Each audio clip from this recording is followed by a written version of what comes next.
Hello friend, welcome to my YouTube channel. तो आज हम पढ़ेंगे भारत का भूगोल। पेट में जितने भी भूगोल से रिलेटेड जितने भी क्वेश्चन हैं, जितने भी सिलेबस है, वो मैं सारे आज कवर करूँगी एमसीक्यू के माध्यम से। तो चलिए स्टार्ट करते हैं। निम्नलिखित में से किस स्थान पर भागीरथी और अलकनंदा नदी मिलकर गंगा नदी का निर्माण करती हैं? तो आपका देवप्रयाग हो जाएगा। गंडक नदी निम्नलिखित में से किस नदी से संबंधित है? ये आपका गंगा हो जाएगा। निम्नलिखित में से कौन सी नदी उत्तर पिनाकिनी के नाम से जानी जाती है? तो आपकी पेन्नार हो जाएगी। पेन्नार को उत्तर पिनाकिनी के नाम से, पेन्नार नदी की बात करेंगे तो ये कर्नाटक से निकलता है, कर्नाटक में इसको नदी में, ठीक है। निम्नलिखित में कौन सी नदी खंबात के खाड़ी में नहीं मिलती है? तो कोयना जो होती है वो खंबात की खाड़ी में नहीं मिलती है, क्योंकि ये आपका जो है बंगाल की खाड़ी में गिरता है, ठीक है। ये आपको याद रखना है। गोदावरी नदी महाराष्ट्र के किस जिले से पश्चिमी घाट की ढलानों से निकलती है? तो आपकी नासिक से निकलती है। निम्नलिखित किस नदी के बेसिन का कुल पुनः पूर्ति प्रयोग सर्वाधिक है? तो यहाँ पर कृष्णा हो जाएगा। इनमें से कौन सी नदी भारत में पश्चिम दिशा में नहीं बहती है? तो आपकी कृष्णा जो होती है वो आपकी पश्चिम दिशा में नहीं बहती है। कृष्णा जो होती है आपकी पूर्व दिशा में बहती है। बाकी नर्मदा, साबरमती और लूनी नदी जो होती है आपकी पश्चिम दिशा में बहती है। नर्मदा के अतिरिक्त कौन सी दूसरी नदी अमरकंटक से निकलती है? तो आपकी सोन रहेगी। नर्मदा के अतिरिक्त सोन नदी का उद्गम अमरकंटक पहाड़ी से होता है। यह गंगा की सहायक नदी है जो गंगा से पटना के निकट मिलती है। निम्नलिखित किस नदी के समागम अरब सागर में है? तो आपकी नर्मदा नदी के समागम। निम्नलिखित में से कौन सा विकल्प भारतीय प्रायद्वीप में पश्चिम की ओर बहने वाली दूसरी सबसे बड़ी नदी है? तो तापी नदी रहेगा। निम्नलिखित कौन सी नदी यमुना से नहीं मिलती? तो ये आपका सोन जो होता है वो यमुना से नहीं मिलता। चंबल सिंध बेतवा की, जम्बल बेतवा की, ये आपकी जो है यमुना की सहायक नदी यमुना से मिलता है, लेकिन सोन नहीं मिलता है। ये आपका नदियों से संबंधित राज्य का मिलान करना है। तो कामेंग की बात करें तो कामेंग आपका जो होता है वो असम में बहता है। बैतरणी की बात करेंगे तो ये आपका उड़ीसा हो जाएगा। गिरना की बात करेंगे तो महाराष्ट्र हो जाएगा। हसदेव जो होता है छत्तीसगढ़ हो जाएगा। यानी कि पहला का डी दूसरा का ए हो जाएगा। तो डी और ए किसमें है? इसमें सी हो जाएगा आंसर। निम्नलिखित में से कौन सी हिमालय नदी तंत्र की नदी है? तो कावेरी, गंगा, गोदावरी और फिर ब्रह्मपुत्र। तो आपका जो गंगा है वो आपकी हिमालय तंत्र की नदी है, और जो ब्रह्मपुत्र है वो हो जाएगा। तो ऑप्शन इसका सी सही होगा। काबनी, हेमवती व अमरावती कौन सी नदी की सहायक नदियां हैं? तो ये आपकी कावेरी की हो जाएंगी। निम्नलिखित में से कौन सी नदी ऐतिहासिक रूप से कर्नाटक के दक्षिण में बंटवाल नदी के रूप में जानी जाती थी? तो नेत्रावती नदी हो जाएगा। सबसे छोटी नदी कौन सी है? तो ये आपकी कावेरी हो जाएगी। कावेरी सबसे छोटी नदी हो जाएगी। कौन सी नदी पश्चिमी तटीय मैदानों में प्रवेश करने से पहले 253 मीटर ऊंची चट्टान से गिरती है और गर्तों पर जलप्रपात बनाती है? तो आपकी शरावती नदी हो जाएगी।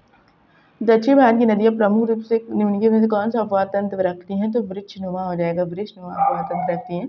भारत की 3 महत्वपूर्ण नदियों का स्रोत हिमालय स्थित मानसरोवर झील के निकट है। बताइए ये कौन सी नदियां हैं? तो आपकी ब्रह्मपुत्र, सतलज और सिंधु रहेंगे। ब्रह्मपुत्र, सतलज, सिंधु जो होती है कि हिमालय मानसरोवर झील के निकट है, ठीक है। इस नदी की कुल लंबाई 2900 किलोमीटर है। यह तिब्बत चेमयुंगडोंग से शुरू होती है, जहाँ इसे त्संगपो कहा जाता है, और दिहांग नाम से तहत भारतीय क्षेत्र अरुणाचल प्रदेश में प्रवेश करती है। इसकी महत्वपूर्ण सहायक नदी सुबनसिरी, कामेंग, धनसिरी, मानस, सिस्ता है। किस नदी का नाम है? तो आपकी ब्रह्मपुत्र नदी हो जाएगी, जो आपकी चेमयुंगडोंग तिब्बत पहाड़ी से निकलती है। निम्नलिखित में कौन सी नदी थार रेगिस्तान से होकर बहती है? तो आपकी लूनी नदी हो जाएगा। निम्नलिखित में किस नदी को बंगाल का शोक बोलते हैं? तो दामोदर नदी हो जाएगा। इनमें से कौन सी भारतीय क्षेत्र में एक खाड़ी नहीं है? तो आपकी अकाबा की खाड़ी आपका भारतीय क्षेत्र में नहीं है। अकाबा की खाड़ी लाल सागर के उत्तरी भाग में सिनाई प्रायद्वीप से पूर्व और अरब के मुख्य पश्चिम में स्थित है। अकाबा खाड़ी के किनारे मिस्र, इजराइल, जॉर्डन और सऊदी अरब स्थित है। आंध्र प्रदेश का विजयवाड़ा शहर किस नदी के किनारे स्थित है? विजयवाड़ा जो है आपका कृष्णा नदी के किनारे स्थित है।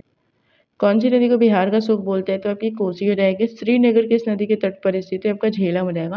निम्नलिखित कौन सा विश्व का सबसे बड़ा नदी द्वीप है? तो ये आपका माजुली द्वीप हो जाएगा। निम्नलिखित किस राज्य में विश्व का सबसे बड़ा नदी द्वीप स्थित है? तो ये आपका असम में हो जाएगा, जिसको जो माजुली द्वीप हो वो असम में ब्रह्मपुत्र नदी पर। उकाई बांध भारत के निम्नलिखित किस राज्य में है? ये उस राज्य का दूसरा सबसे बड़ा बांध है, तो ये आपका गुजरात का हो जाएगा। उकाई बांध गुजरात में, जो कि आपका किस नदी पर बनाया गया? तापी नदी पर है। नागार्जुन सागर बांध किस नदी पर बना है? तो ये कृष्णा नदी पर बना है। तमिलनाडु के किस जिले में कल्लनई के नाम से जाना जाने वाला ग्रैंड एनिकेट बांध, जो सबसे पुराने बांधों में से एक है, स्थित है? दक्षिण भारत में कावेरी नदी पर, ये आपका कावेरी नदी पर बना है। जगह तो इसमें दिया ही नहीं है। कल्लई के नाम से जाना जाने वाला ग्रैंड एनीकट बांध दक्षिण भारत में कावेरी नदी पर है। यह तमिलनाडु के तंजावुर जिले में स्थित है। इसका निर्माण चोल राजवंश के राजा करिकोल ने करवाया था। यूपी वाले उत्तर में इस प्रश्न के लिए पूर्ण अंक प्रदान किया है। भारत में सबसे लंबा बांध कौन सा है? तो आपका हीराकुंड बांध रहेगा। गंडक सिंचाई परियोजना किन प्रदेशों का संयुक्त प्रयास है? तो आपका उत्तर प्रदेश और बिहार रहेगा। उत्तर प्रदेश राज्य में टिहरी बांध परियोजना किस देश के सहयोग से पूरी की गई? तो आपका सोवियत रूस हो जाएगा। दुलहस्ती परियोजना किस नदी पर स्थित है? आपका चिनाब नदी रहेगा। निम्नलिखित में कौन सा बांध और नदी के संबंध में सही ढंग से मेल नहीं खाता? तो यह धरोई बांध माही नदी रहेगा, ये नहीं मेल खाता। बाकी नाथपत सागर सातलज सही है। कृष्णा नदी पे नागार्जुन सागर थी। उकाई परियोजना तापी नदी जो कि गुजरात में पड़ता है। सलाल परियोजना किस नदी पर है? तो आपका चिनाब नदी रहेगा। भारत का सबसे ऊंचा बांध कौन सा है? तो आपका टिहरी बांध रहेगा। गोविंद बल्लभ पंत सागर बांध की बात करेंगे तो ये आपका रिहंद नदी पर रहेगा। परीक्षा बांध जो होता है वो आपका बेतवा नदी रहेगा। गोविंद सागर बांध की बात करेंगे तो शहजाद नदी रहेगा। जामनी बांध जो होता है जामनी नदी रहेगा, यानी कि 2 3 4 1 2 3 यानी कि फर्स्ट रहेगा। भांगड़ा नंगल बांध किस नदी पर बना हुआ है? तो ये आपका सतलज नदी पर बना हुआ है। किस पे बना हुआ है? सतलज नदी पे। चमेरा बांध किस नदी पर बनाया गया है? तो ये आपका रावी नदी रहेगा। भारत में किस राज्य में सबसे ज़्यादा बांध है? तो ये आपके महाराष्ट्र में। महाराष्ट्र में सबसे ज़्यादा बांध है। सलाल पन बिजली परियोजना किस नदी पर स्थित है? तो आपका चिनाब नदी रहेगा। पैठन जल विद्युत परियोजना किस राज्य में स्थित है? तो आपका महाराष्ट्र में। निम्नलिखित किस हिल स्टेशन पर आपको चेपारा झरना, पोथमेंडू व्यू पॉइंट और अटुकार झरना मिलेंगे? तो आपका मुन्नार रहेगा। मुन्नार में केरल में है। मुन्नार हिल स्टेशन है जो आपका कहाँ पे पड़ता है? केरला में पड़ता है। निम्नलिखित कौन सी झील मणिपुर में स्थित है? तो आपकी लोकटक झील रहेगी। चिल्का झील उड़ीसा राज्य में से भारत की सबसे बड़ी खारे पानी की झील है। किसके दक्षिण की ओर स्थित है? ये महानदी जो डेल्टा है उसके दक्षिण में स्थित है। ठीक, ये आपको नदी झील और उसके मतलब राज्य से मिलान करना है। तो पुलिकट झील की बात करेंगे तो ये तमिलनाडु और आंध्र प्रदेश वाले क्षेत्र में पड़ता है। चिल्का झील जो होता है आपका उड़ीसा में पड़ता है। वुलर झील आपका कश्मीर में हो जाएगा। सांभर झील आपका राजस्थान में हो जाएगा, यानी कि पहले का थर्ड, फिर दूसरे का थर्ड। फर्स्ट वुलर झील होता है कश्मीर, यानी कि चौथा। सांभर झील आपका दूसरा। 3 1 4 2, यानी कि ए ऑप्शन हो जाएगा। निम्नलिखित झीलों में से कौन सी एशिया की दूसरी सबसे बड़ी मीठे पानी की झील है? जो जम्मू कश्मीर में स्थित है, वुलर झील रहेगा। कौन सी झील भारत की सबसे बड़ी खारे पानी की झील है? या भारत की सबसे बड़ी झील भी है तो आपकी चिल्का झील हो जाएगी, सबसे बड़ी खारे पानी की झील। भारत के किस राज्य में फुलर झील स्थित है? आपका उत्तर प्रदेश में रहेगा। थोसेगर वाटरफॉल किस राज्य में स्थित है? आपका महाराष्ट्र रहेगा। भारत में सबसे बड़ी झील कौन सी है? तो आपकी फुलर झील रहेगी। भूपेन हजारिका सेतु जिसे ढोला सादिया पुल भी कहा जाता है, निम्नलिखित किस नदी पर जलीय विस्तारों पर भारत का सबसे लंबा पुल है? तो लोहित हो जाएगा। भारत में प्रवाल भित्तियां निम्नलिखित किस स्थान में पाई जाती है? तो आपको मन्नार की खाड़ी में पाई जाती है। पांगी घाटी भारत के निम्नलिखित राज्यों में से किस राज्य केंद्र प्रदेश में स्थित है? आपका हिमाचल प्रदेश हो जाएगा। अब भूजल संसाधन से क्वेश्चन, निम्नलिखित किस राज्य में सर्वप्रथम भूमिगत जल की कमी से बचने के लिए प्रत्येक गांव ने बारिश के पानी के संग्रहण को अनिवार्य किया था? तो आपका तमिलनाडु हो जाएगा। कहाँ पे? तमिलनाडु। कुछ स्थानों पर भूजल जल स्तर के नीचे कठोर चट्टानों की परतों के बीच जमा होता है, इसे किस नाम से जाना जाता है? तो इसको जलवृत के नाम से जाना जाता है, यानी कि जलभर जहाँ पे भूमि जलों का भंडार होता है उसको बोलते हैं। हिमालय पर्वत प्रणाली निम्नलिखित में से किससे संबंधित है? आपका वलित पर्वत से संबंधित है। मेघालय पठार की सबसे ऊंची चोटी कौन सी है? तो आपकी शिलांग चोटी हो जाएगी। काराकोरम पर्वत श्रृंखला में सबसे ऊंची चोटी कौन सी है? तो आपकी केटू, जो कि गॉडविन ऑस्टिन बोलते हैं, वो है। हिमालय की सर्वोच्च शिखर माउंट एवरेस्ट की ऊंचाई कितनी है? तो ये आपकी 88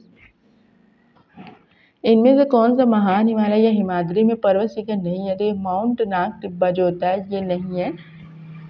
माउंट नाग टिब्बा जो होता है वो लेजर हिमालय, यानी कि लघु हिमालय का जो पर्वत शिखर है वो होता है। हिमालय या हिमाद्री की सुदूर उत्तरी भाग की औसत ऊंचाई लगभग कितनी मीटर है? तो ये 6000 मीटर हो जाएगी। निम्नलिखित कौन सा विकल्प लघु हिमालय में पर्वत की सबसे लंबी पर्वतमाला है? तो ये आपकी पीर पंजाल पर्वतमाला। पीर मतलब पर्वतमाला जो है वो लघु हिमालय की जो होती है वो सबसे लंबी पर्वतमाला है। अरावली पर्वत शिखर में सबसे ऊंचा शिखर कौन सा है? तो आपका गुरु शिखर जो होता है सबसे ऊंचा है। कौन सा सबसे ऊंचा भारतीय शिखर है? तो आपका कंचनजंगा हो रहेगा। हिमालय का कौन सा भाग नदियों द्वारा लाए गए असंगठित तलछट से बना है? तो आपका शिवालिक रेंज हो जाएगा। निम्नलिखित किसे किस पर्वत को हाथी पर्वत के रूप में भी जाना जाता है, जो मध्य केरल के दक्षिणी पश्चिमी घाट में पहाड़ों की एक श्रृंखला पर स्थित है और पश्चिम तमिलनाडु की सीमा तक फैला हुआ है। तो अन्नामलाई या अन्नामलाई हो जाएगा। पश्चिमी घाट है तो ये आपका पठारों का ढलान हो जाएगा। निम्नलिखित कौन सा विकल्प पश्चिमी घाट का सर्वोच्च शिखर है, तो आपका अनाईमुड़ी रहेगा। पश्चिमी घाट का सर्वोच्च शिखर कौन सा है, तो अनाईमुड़ी। भारतीय प्रायद्वीप की सबसे ऊंची चोटी तो आपकी अनाईमुड़ी हो जाएगी। केरल में जो सर्वोच्च पर्वत चोटी का नाम बताया गया है तो अनाईमुड़ी हो रहेगा। निम्नलिखित कौन सी पश्चिमी घाट की सबसे ऊंची चोटी है जो समृद्ध जैव विविधता के साथ यूनेस्को विश्व विरासत स्थल में शामिल है, तो आपका क्या हो जाएगा, अनाईमुड़ी हो जाएगा, जो कब केरल में पड़ता है पश्चिमी घाट की सबसे ऊंची चोटी। कुल्लू घाटी को किस नाम से जाना जाता है, तो कुल्लू घाटी को देवताओं की घाटी बोलते हैं। कुंद्रेमुख जो कर्नाटक राज्य की तीसरी सबसे ऊंची चोटी है, जो चिकमंगलूर जिले में स्थित है। यह विशेष शिखर एक जानवर के चेहरे के आकार का है। निम्नलिखित में कौन सा जानवर है, तो आपका घोड़ा हो जाएगा। विंध्य पर्वत उत्तर पश्चिम में अरावली पर्वत श्रृंखला और दक्षिण में निम्नलिखित की श्रेणी से घिरा है, तो आपका सतपुड़ा रेंज रहेगा। निम्नलिखित स्थानों में से किसे एमराल्ड द्वीप समूह के रूप में जाना जाता है, तो आपका अंडमान निकोबार द्वीप समूह को जो है एमराल्ड द्वीप समूह के रूप में जाना जाता है। आपको इसमें मिलान करना है, तो आपका नंगा पर्वत की बात करेंगे तो आपका जम्मू कश्मीर में है, नंदा देवी उत्तराखंड में है, कंचनजंगा सिक्किम में, तो 1-3-1-3-2 हो जाएगा, यानी कि बी आपको ऑप्शन हो जाएगा सही। वह कौन सा सर्वोच्च पर्वत शिखर जो पूरी तरह से भारत में स्थित है, आपकी नंदा देवी हो जाएंगी, जो कि उत्तराखंड में पड़ता है, वो पूरी तरह से भारत में है। देखिए तो कौन सा पर्वत दर्रा उत्तराखंड में स्थित नहीं है, लिपुलेख उत्तराखंड में, नीति दर्रा उत्तराखंड में, मोलिंगला सिपकिला जो होता है वो आपका कहाँ पे है, सिपकिला आपका जो होता है वो हिमाचल प्रदेश में पड़ता है, जो कि हिमाचल प्रदेश के किन्नौर जिले में पड़ता है। इनमें से कौन सा राज्य पालघर दर्रे से आपस में जुड़े हुए हैं, तो केरल और तमिलनाडु रहेगा। बारालाचला दर्रा निम्नलिखित किस दो राज्यों के जनजातीय प्रदेशों को जोड़ता है, तो आपका हिमाचल प्रदेश और लद्दाख हो जाएगा। रोहतांग दर्रा भारत के किस राज्य में स्थित है, तो आपका हिमाचल प्रदेश में जाएगा। सिपकिला दर्रा हिमाचल की किस घाटी में स्थित है, तो सतलज घाटी में। जोजिलाबाद किसे जोड़ता है, लेह और श्रीनगर को जोड़ता है। दिए गए दर्रे और उनके स्थानों का सही जोड़ा मतलब कौन सा सही नहीं, ये आपको बताना है। तो जोजिला और बुर्जिल दर्रा जो था जम्मू कश्मीर में, ये आपका गलत रहेगा, क्योंकि जोजिला और जो बुर्जिल है ये आपका लद्दाख में पड़ता है। और उसके बाद बारालाचा और फिर सिपकिला की बात करें तो उत्तर प्रदेश में नहीं, ये आपका हिमाचल प्रदेश में है, ये आपको याद रखना है।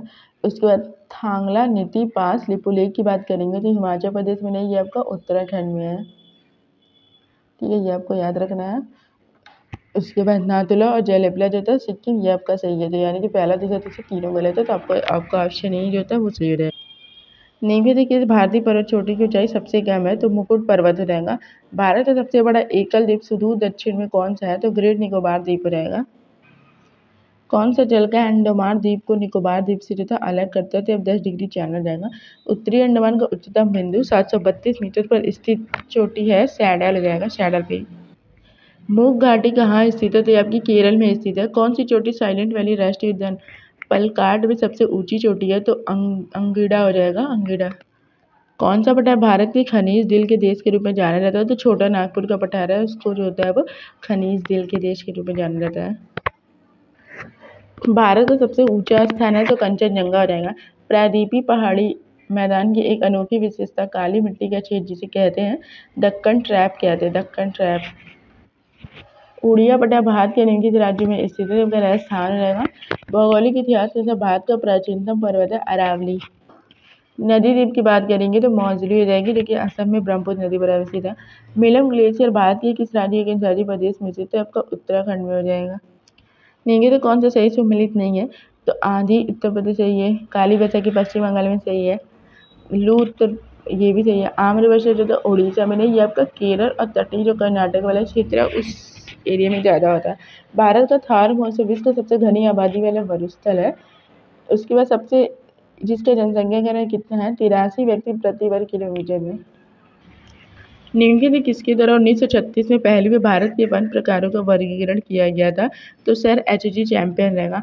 IAS ऑफ 2021 के अनुसार निम्नलिखित किस राज्य में वन क्षेत्र में अधिकतम वृद्धि देखी गई है, तो आपका आंध्र प्रदेश में देखी गई है। फॉरेस्ट रिपोर्ट सर्वे 2021 के अनुसार भारत में निम्नलिखित में से किस राज्य में वन आवरण का सबसे बड़ा क्षेत्र है, तो आपका मध्य प्रदेश हो जाएगा। भारत के किस राज्य में वन क्षेत्र से अधिक है, तो आपका मध्य प्रदेश रहेगा। बिनसर का जंगल भारत के किसी प्रदेश या केंद्रशासित क्षेत्र में अवस्थित है, तो उत्तराखंड में रहेगा। वनखंड एक प्रमुख पर्यावरण संसाधन है। भारत का कितना भू क्षेत्र वन क्षेत्र के अंतर्गत आता है, तो आपका 20% रहेगा। भारत में कुल वन क्षेत्र हैं, तो इसमें से कोई नहीं हो जाएगा, यानी कि 2023 के अनुसार देश में कुल वन आवरण 71.53 मिलियन हेक्टेयर है। वन विभाग के सर्वेक्षण के मुताबिक भारत का वास्तविक वन कवर भौगोलिक क्षेत्र का 21.54% हो जाएगा।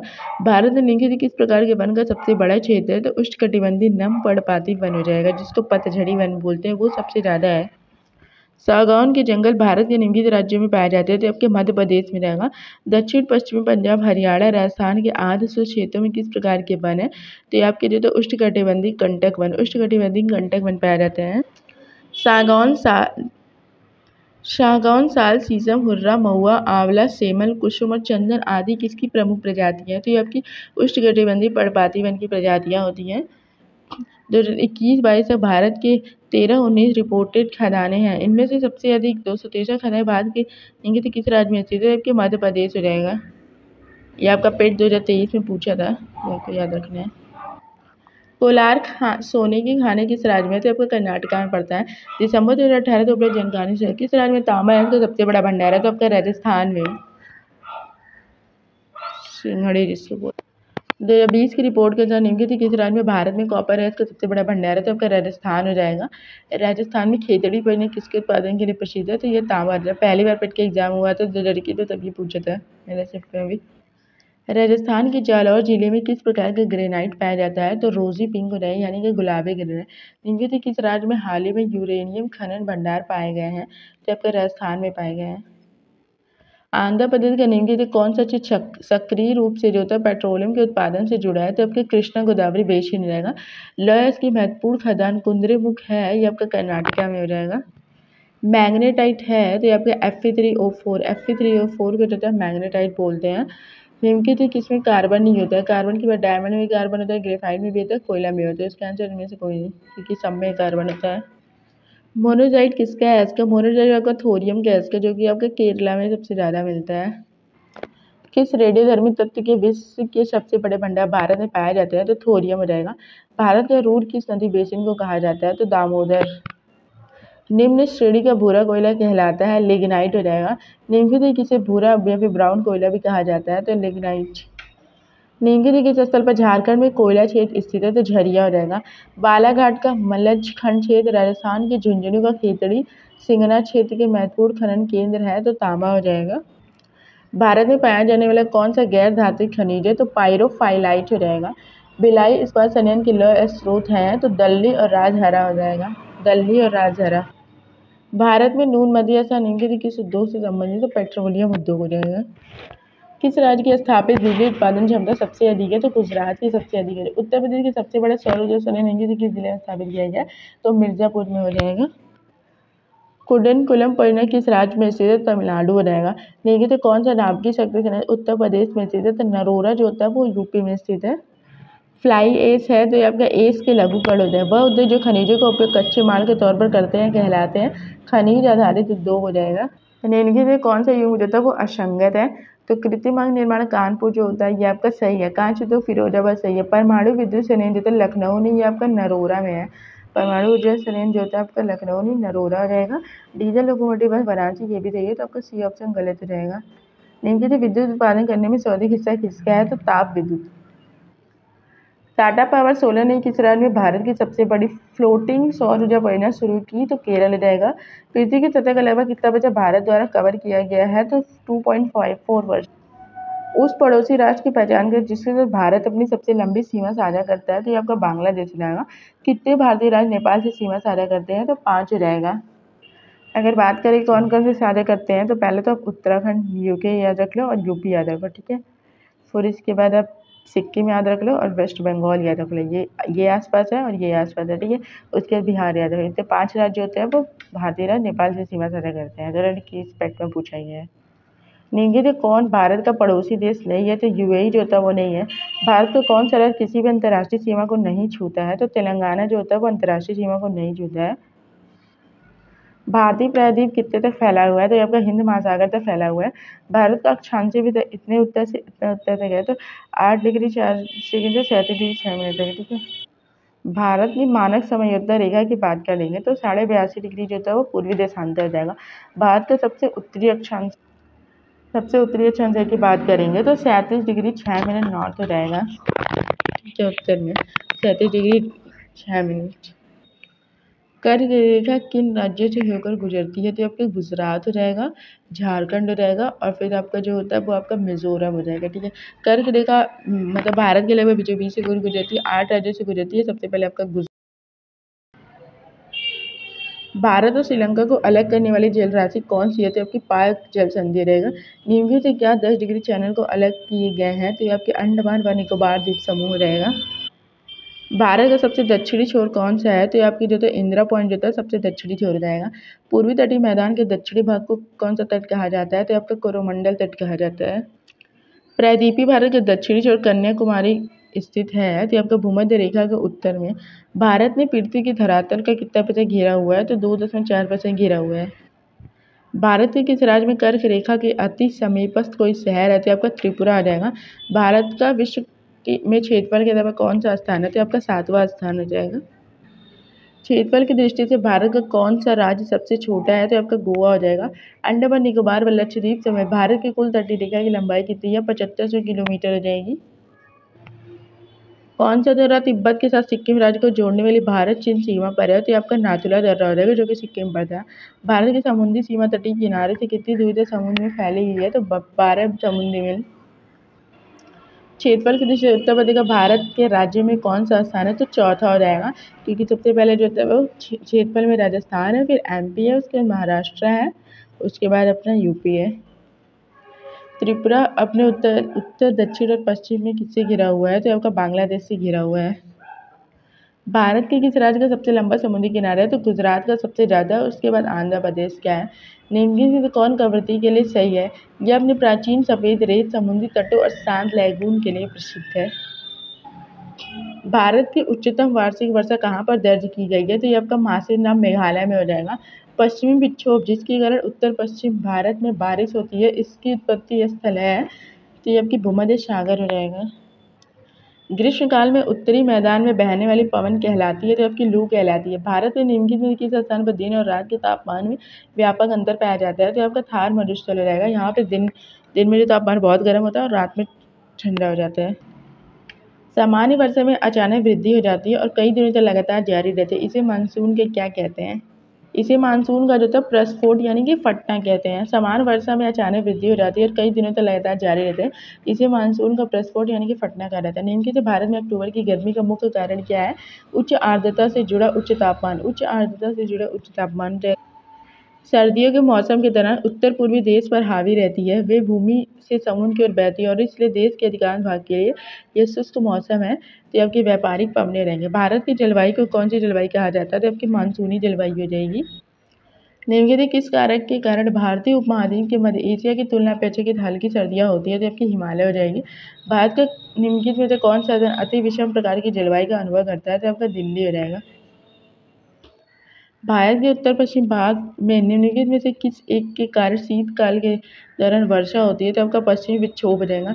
शीत ऋतु की शुरुआत में तमिलनाडु के तटीय क्षेत्र में वर्षा का क्या कारण है? तो आपका उत्तर पूर्वी वर्षा ऋतु यानी कि मानसून रहेगा। भारत का भारतीय मानक समय मेरिडियन क्या है? 82.5 डिग्री पूर्वी देशांतर रहेगा।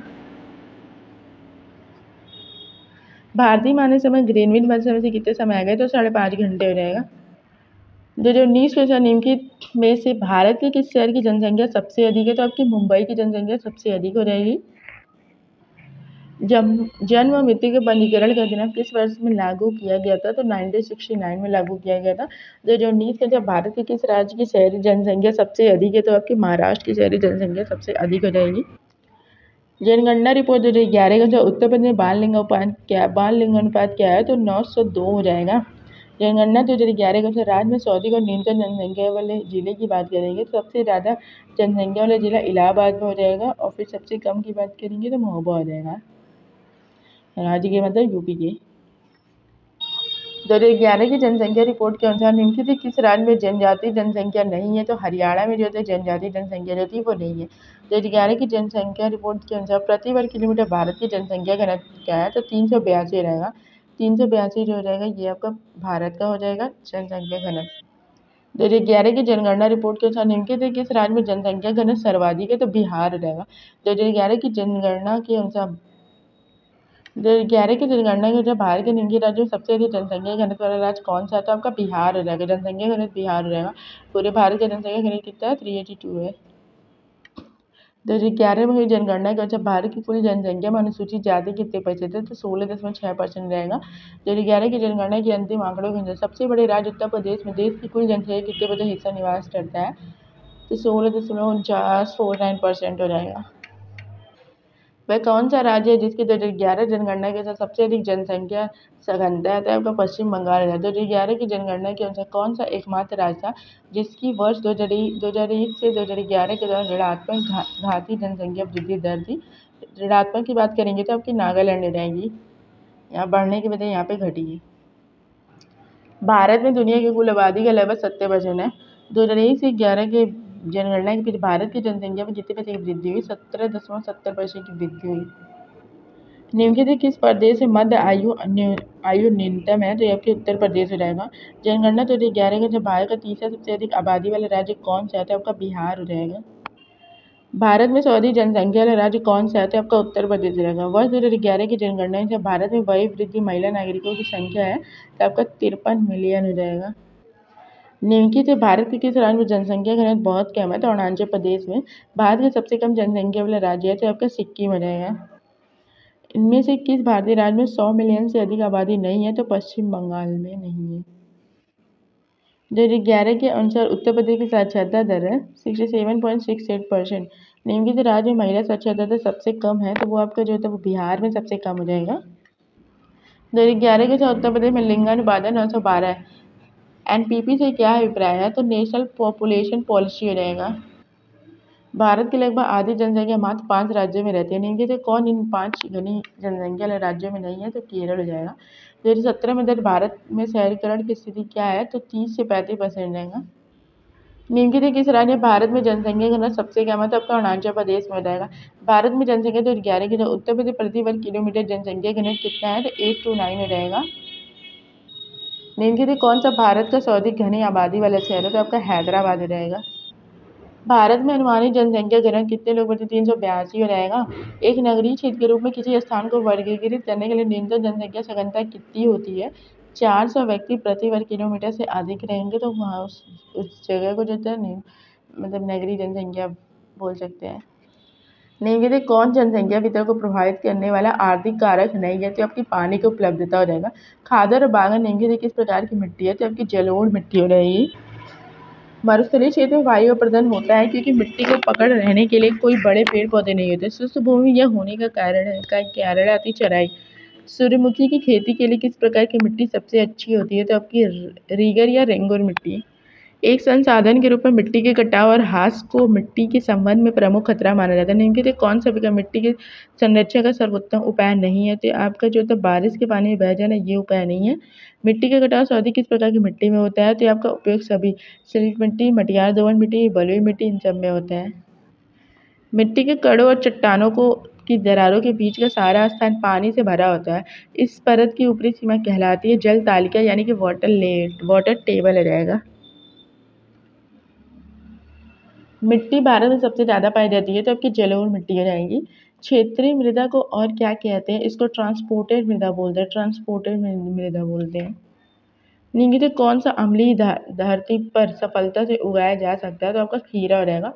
भारत के कोई क्षेत्रों में लाल मिट्टी पाई जाती है। मिट्टी के लाल रंग होने का मुख्य कारण क्या है? फेरिक ऑक्साइड की उपस्थिति हो जाएगा। शुष्क मृदा जिनमें ठोस व छिद्र दोनों शामिल है का एक इकाई आयतन द्रव्यभार कहलाता है। स्थूल घनत्व रहेगा। उत्तर प्रदेश में प्रमुख रबी फसलें कौन सी है? गेहूँ, चना, मटर, जौ। 17-18 के दालों के वैश्विक उत्पादन में भारत का कौन सा स्थान है? तो पहला हो जाएगा। किसकी क्रांति से भारत विश्व में सबसे बड़ा दुग्ध उत्पादक देश बन गया है? तो आपका श्वेत क्रांति से।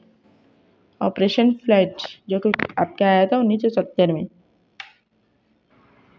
कौन से मौसम के दौरान रबी की फसल की जाती है? तो आपकी सर्दी के मौसम में हो जाएगा। विश्व प्रसिद्ध मथानिया मिर्च किस राज्य से संबंधित है? तो राजस्थान। खेती का वह रूप जिसमें किसान और किसान के परिवार के निर्वाह के लिए लगभग सभी फसलें उगाई जाती है या पशुपालन किया जाता है उसे पारंपरिक रूप से किस नाम से जाना जाता है? जीविका कृषि रहेगा। निम्नलिखित में से कौन सी एक खरीफ फसल है? तो आपकी कपास हो जाएगा। निम्नलिखित में कौन सा एक भारतीय कृषि की मुख्य विशेषता नहीं है? तो इसमें औद्योगिक फसलें की प्रधानता है, ये नहीं। इनमें से किस आयोग ने किसान के लिए न्यूनतम समर्थन मूल्य अनुशासित करना अनिवार्य बनाया है? तो आपका कृषि लागत और कीमत आयोग। निम्नलिखित में कौन सा राज्य भारत में खाद्यान्न का सबसे बड़ा उत्पादक है? तो आपका उत्तर प्रदेश हो जाएगा, वो सबसे बड़ा उत्पादक। इको फार्मिंग को किस नाम से जाना जाता है? तो ये आपका जैविक खेती होती है, ऑर्गेनिक फार्मिंग। उच्च पैदावार वाले बीज की किस्में सोनालिका और कल्याण सोना किस फसल संबंधित? तो आपके गेहूं हो जाएगा। तो आज की वीडियो में इतना ही। नेक्स्ट वीडियो में हम किसी नए टॉपिक को पढ़ेंगे। तो वीडियो समाप्त करते हैं। वीडियो पसंद है तो लाइक कर देना, चैनल सब्सक्राइब कर देना। Thank you.